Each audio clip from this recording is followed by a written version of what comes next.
Hello.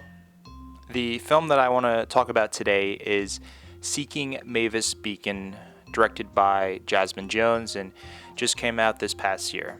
So, the reason I picked this film was much like the filmmakers, I found Mavis Beacon as a core childhood memory.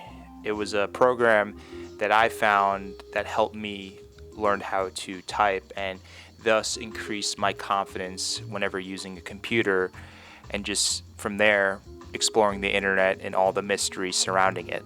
So, the general premise of the film revolves around two self proclaimed e girl detectives, Olivia and Jasmine, who seek out to find the real identity of Mavis Beacon.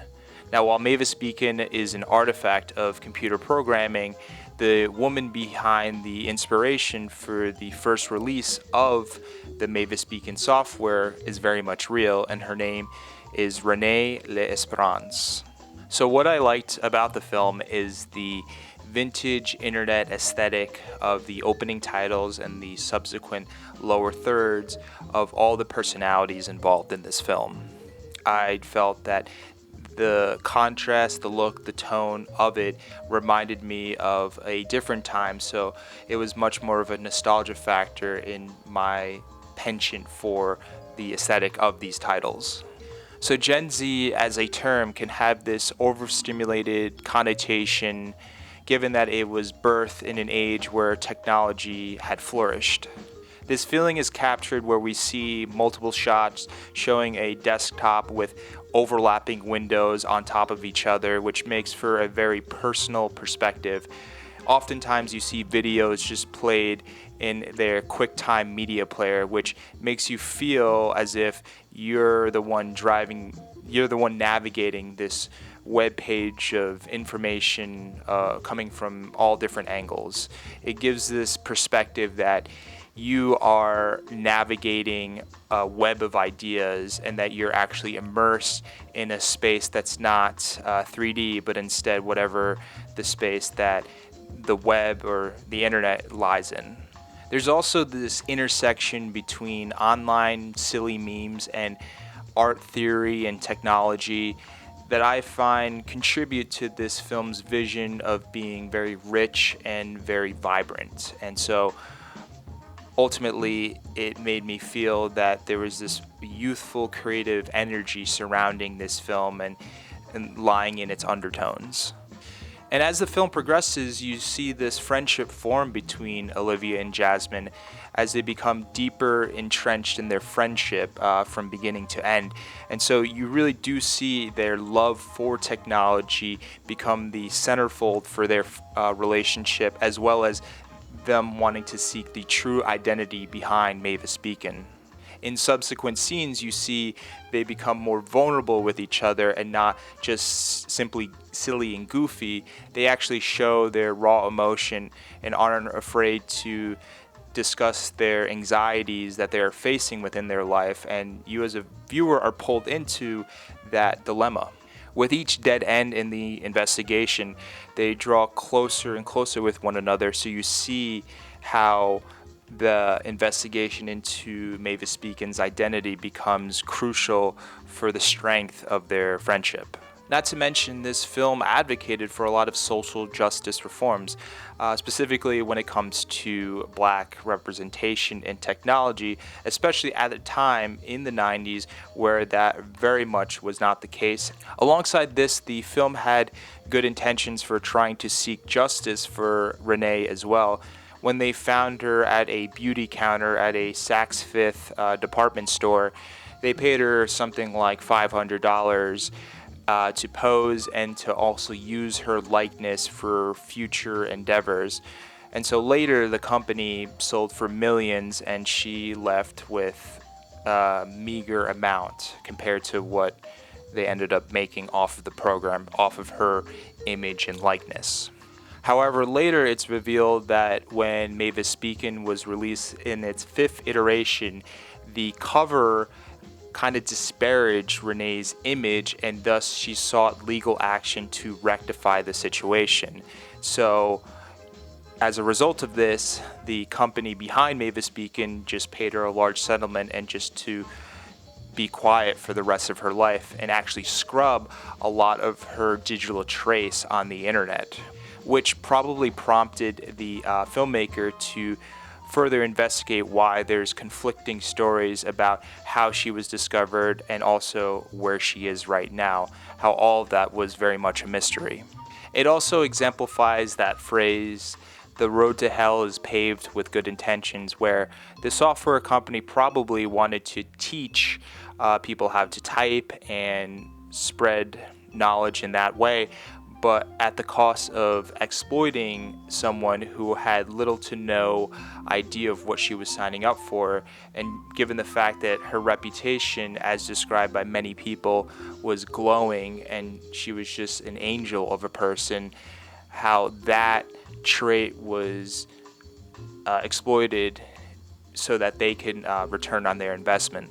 So as much as I love the youthful energy of this film, I found some things about it to detract from my experience and not make it ultimately worthwhile. So for starters, I felt that the story itself became a little bit too tangential and unfocused from the central mystery of trying to find who Mavis Beacon was, where she was, and all of that. It went off into these different directions that I felt, that had me sort of questioning what's the relevance of this, how does it connect to the larger story of this, and I don't know, it went off in these separate directions that deviated from the central mystery of the film. And I remember often questioning in my head, why is it showing this? What's the relevance of this scene?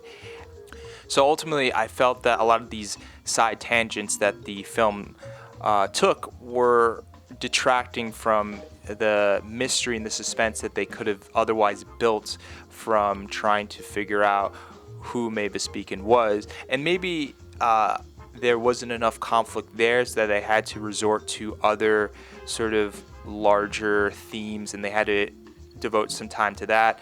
But I guess in terms of sticking to your intentions from the beginning of the film and then following through on them, it didn't feel fully fleshed out, and I kind of left wanting more from it.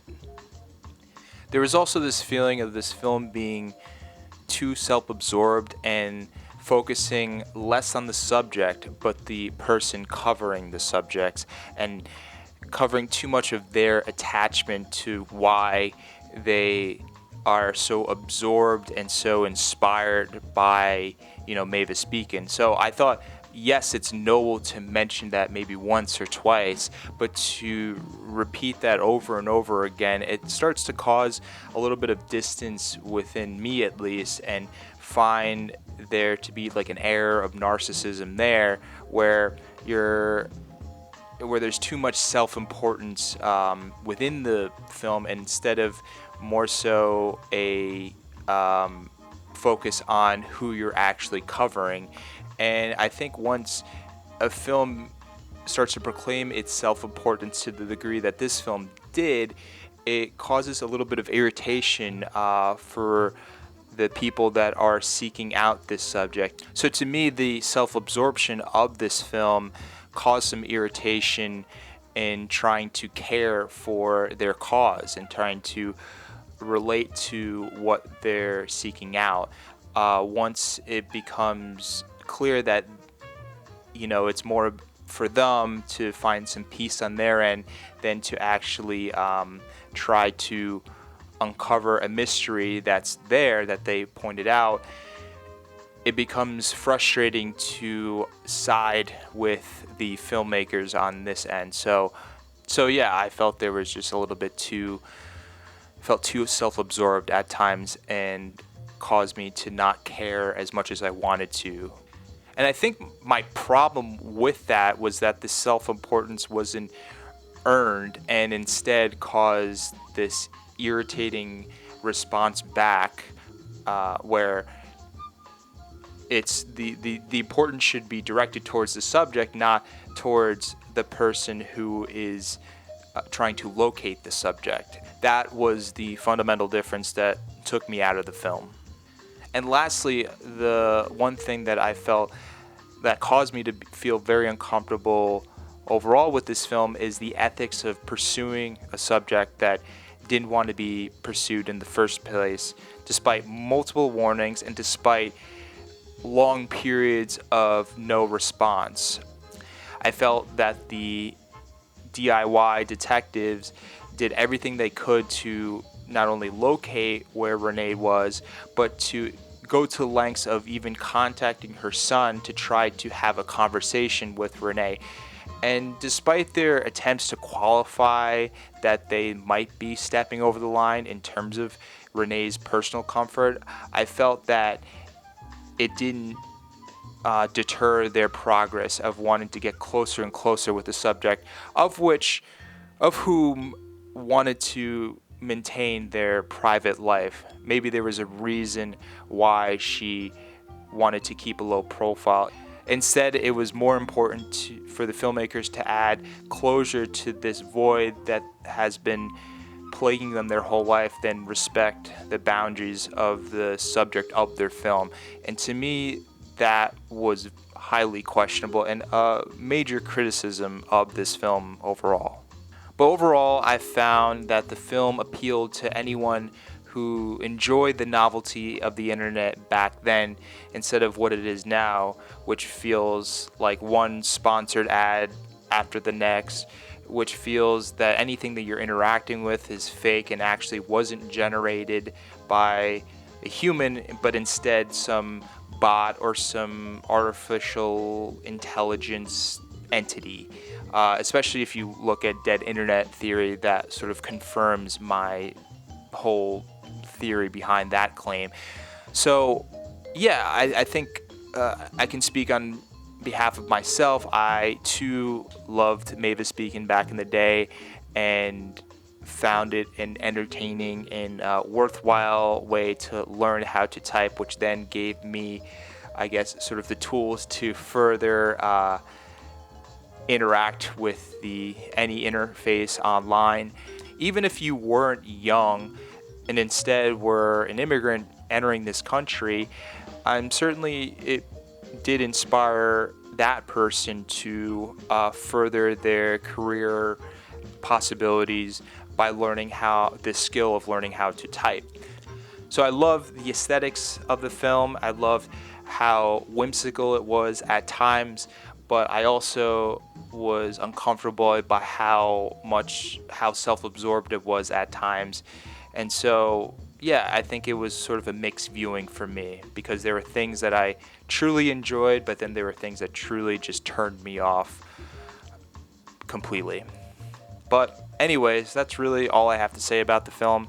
So thank you for watching, and I'll see you next time.